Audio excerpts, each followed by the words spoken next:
Les juges d'instruction ont repris l'affaire entre leurs mains et déploient de nouveaux moyens pour rechercher Émile, 2 ans et demi. Des moyens spécialisés déployés dans le Haut-Vernay. 17 jours se sont écoulés depuis la mystérieuse disparition du petit Émile, 2 ans et demi. Alors qu'il était chez ses grands-parents dans leur résidence secondaire du Haut-Vernay, il s'est volatilisé. Ont eu lieu de suite d'importantes fouilles, ainsi que des battues auxquelles la famille a notamment participé.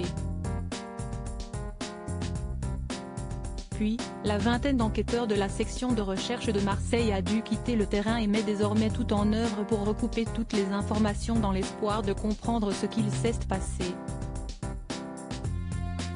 Mais alors qu'une information judiciaire a récemment été ouverte, les 2 juges d'instruction déploient de nouveaux moyens pour résoudre l'affaire.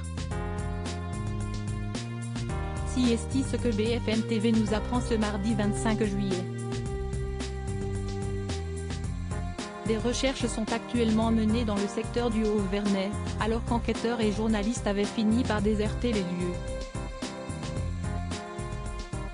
Cette fois-ci de nouveaux moyens ont été déployés puisque l'on peut compter sur des chiens spécialisés dans la recherche de restes humains, ainsi que des drones dépliés dans tout le secteur.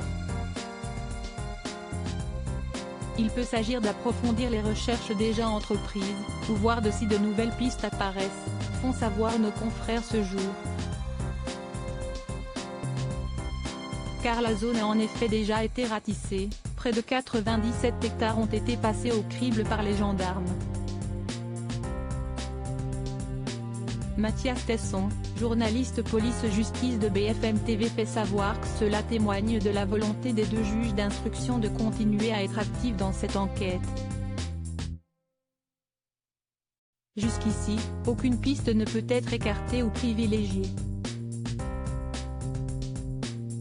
Mais cela n'empêche néanmoins pas de nombreux habitants d'avoir leur vision de l'affaire. Ainsi, au Haut-Vernay, on ne peut empêcher certains d'avoir des suspicions sur la famille, comme l'a fait savoir Paris Match.